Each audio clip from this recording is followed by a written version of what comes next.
3, 2, 1, 0. All engine running. There is no other institution that has the ability, uniquely, without a heritage, every generation starts over. Ask not to remind the current regime what your country... We, the people, tell the government what it is allowed to do.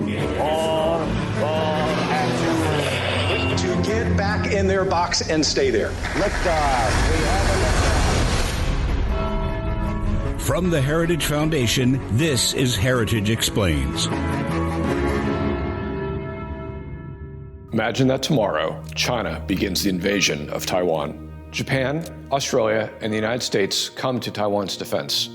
During the course of the conflict, China launches a tactical nuclear weapon and destroys the American Air Force Base at Guam, killing 3,000 Americans in an attempt to turn the tide of battle in their favor.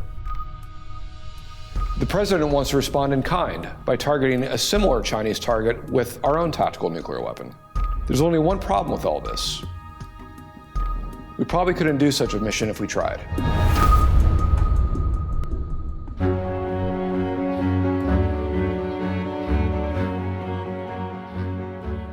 You've just heard the first 30 seconds of a heritage documentary we released on our YouTube channel a few weeks ago about the Chinese Communist Party's race to nuclear dominance. As a producer on the project, I worked with heritage missile defense expert Bob Peters, whose voice you just heard, to communicate just how bad the situation with China and its rapidly expanding nuclear arsenal could become. It's hard to imagine a world where the United States doesn't have the military, and specifically nuclear, edge over our adversaries. But that world is fast approaching, and not just in China. In addition to Russia and North Korea, nuclear bad actors can also be found in Iran, where the regime has been plotting a nuclear buildup for decades. Now, the Trump administration has initiated talks with the Iranians. Here to explain what we may expect from these negotiations is Rob Greenway, director of the Allison Center for National Security here at the Heritage Foundation. Rob Greenway, welcome back to Heritage Explains. Always great to be here. Thanks for having me. So we're here today to discuss the fact that the Trump administration has taken on new negotiations with the regime in Tehran, with Iran. Can you tell us what is going on? What is the Trump administration hoping to accomplish here? So for the first time since at least 2015, members of the U.S. administration met directly with their counterparts in Tehran in Oman on Saturday and are scheduled to resume preliminary talks again this Saturday in Rome. Significant first that there's been some, at least, direct contact. The majority of the conversations apparently were conducted through intermediaries, and the topic of discussion is Iran's nuclear program. The administration has stated that its position is denuclearization of Iran, so it no longer has the capability and capacity to enrich uranium. And Iran now stands for the first time at zero breakout. The last 4 years, they've managed to rapidly expand their enrichment of uranium, and they now are capable of producing sufficiently enriched uranium for multiple testable devices by the end of a week's time. And so having been this close now, the closest they have ever been to a nuclear weapon, the talks take on pressing meaning. I would add, too, that this all happens while the United States is engaged in a sustained campaign to reduce and eliminate the capacity of the Houthis in Yemen from disrupting global shipping and attacking commercial vessels and the United States Navy. And all of that sends a signal with the prepositioning of additional assets that Iran now has to fear from a new administration that is willing and able to use military force to stop them if necessary. And President Trump has underlined the fact that Iran cannot have a nuclear weapon. So just to put this in perspective for folks, you've used a few terms here. What level of danger we're talking about? When you say zero breakout, for instance, enriching uranium, what does that mean? It means that Iran is now to the point where they can enrich sufficient uranium for multiple testable nuclear devices in less than a week. They've never been this close to that point, and in large measure that's due to the rapid expansion of their enrichment capacity over the last 4 years of the Biden administration, the appeasement, which provided them access to over $100 billion in oil export and other revenue sources, and the capacity they were able to maintain in centrifuges, which is the device used to enrich uranium, under the previous nuclear agreement, the JCPOA, negotiated under President Obama.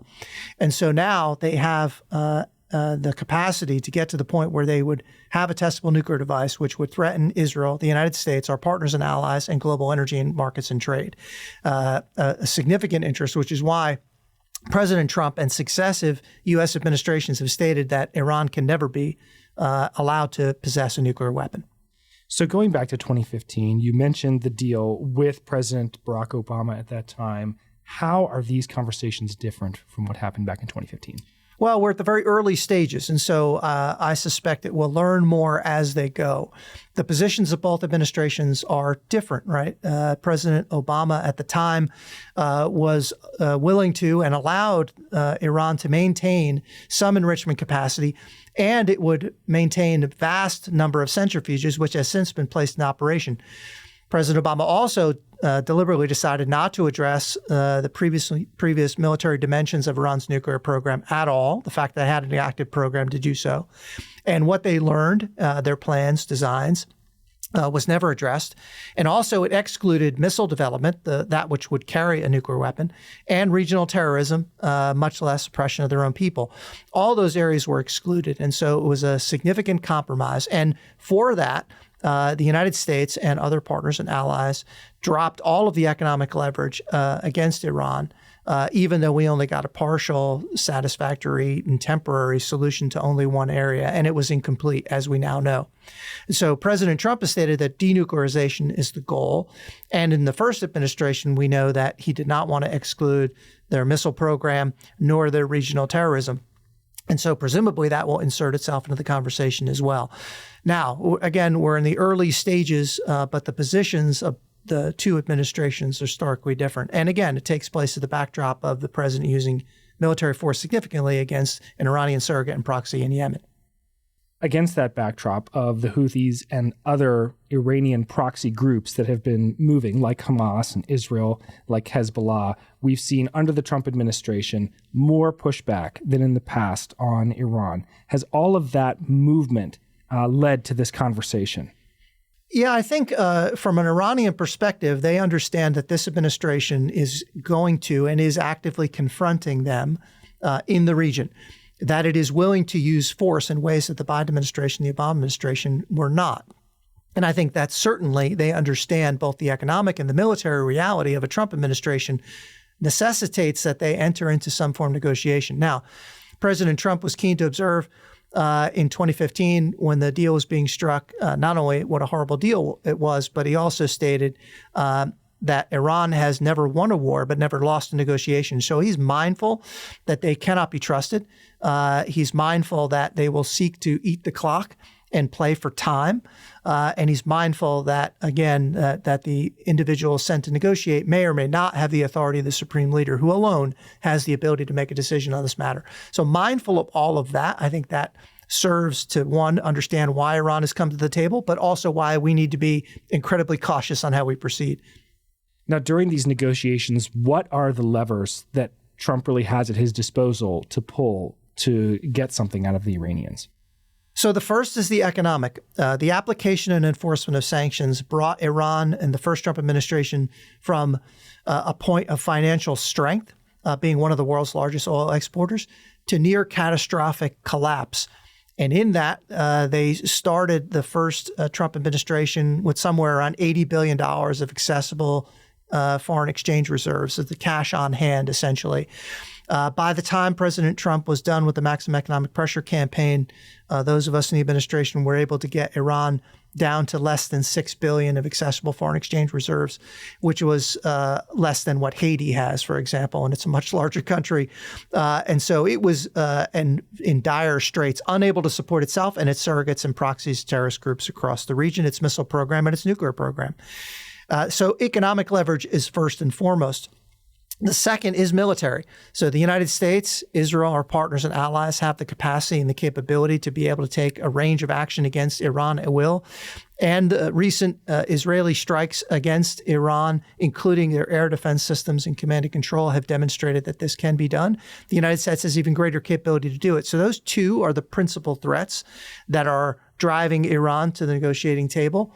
And hopefully the president is able to secure a satisfactory deal. But if not, the use of military force remains a viable option if necessary. One of the things that largely determines what foreign governments are capable to do is the disposition of their people, the internal political situations within their country that they're dealing with. Is the regime in Tehran feeling any internal pressure to make a deal with Trump? So it's a difficult question to gauge. I think the answer to the question is yes. There have been sustained protests at a manageable level in Iran for years. There is deep dissatisfaction with the clerical regime that has a difficult time expressing legitimacy at managing the affairs of state and has prioritized its ambitions abroad rather than the ambitions and satisfactory life of its own citizens. And its infrastructure is collapsing, and its ability to manage and distribute resources, availability of food and basic supplies and necessities have been lacking. And repression is absolutely brutal. The regime has set a global record for executions in the last 4 years and has continued to do so. Again, at the expense of its own citizens. So it does have a problem, but it also has a significant state apparatus and security regime in which to apply brutality against its people. And it's fed by unlimited access to resources that the Biden policy of appeasement allowed them to have. So there is a domestic component of it, but I would be cautious to say that it's determinative. I think the regime in Tehran judges that it does not have to accommodate the desires and aspirations of its people so long as it is capable of repressing them. So it's an issue, but it's probably not one that's going to decide the outcome. Let's say that the Trump administration is able to secure some terms that would be favorable. What outcomes would you expect to see downstream in terms of larger geopolitics? Would we see this kind of change the balance of power within the Middle East? So if the administration is successful at preventing from Iran or maintaining the capability and capacity to develop a nuclear weapon, stem the tide of its regional terrorism, and arrest the trajectory of its missile program, if that's capable, then yes, the tide will have turned. Iran is the principal threat to stability and security in the Middle East and our vital national interests and those of our partners and allies.